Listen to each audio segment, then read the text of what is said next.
చేశాడు, స్కూళ్ళు బాగు చేశాడు, అనేక అభివృద్ధి పనులు చేయగలిగాడు. వీళ్ళు ఎందుకు చేయలేకపోతున్నారు? అంతకంటే ఎక్కువ అంటే అంతకన్నా ఖర్చు ఏమన్నా ఎక్కువ అవుతుందా సార్ ఇప్పుడు జగన్ పాలన కంటే ఇప్పుడు వీళ్ళ హయాంలో? ఎందుకు అవుతుంది?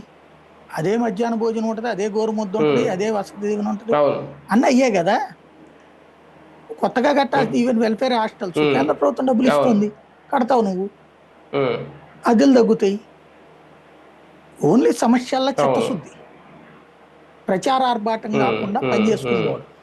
ఇలా సేకరించే విరాళాలకి లెక్కలు చెప్పడం అనేది టీడీపీలో ఎప్పుడైనా చూసారా ఇంతకుముందు?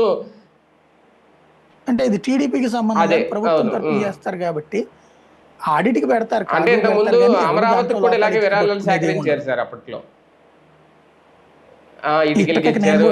చాలా అందరూ 200 రూపాయలు ఒకసారి ఇచ్చా, 500 రూపాయలు ఒకసారి ఇచ్చా, 300 రూపాయలు ఒకసారి ఇచ్చా, ఆ కాగితం ఉంది. కానీ ఇప్పుడు చాలా మంది గాజులు ఇవన్నీ కూడా బంగారం మీద కూడా ఇచ్చారట అమరావతి ప్రాంత ప్రజలు.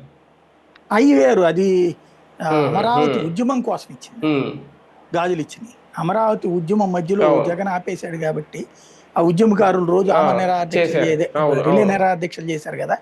పొద్దున పూట్ల టిఫిన్, సాయంత్రం పూట్ల భోజనం, వాళ్ళది దీక్ష అయిపోయాక భోజనం. అది ఉద్యమ సంఘానికి, అది దానికి ప్రభుత్వం టీడీపీ అప్పుడు లీడ్ తీసుకుంది.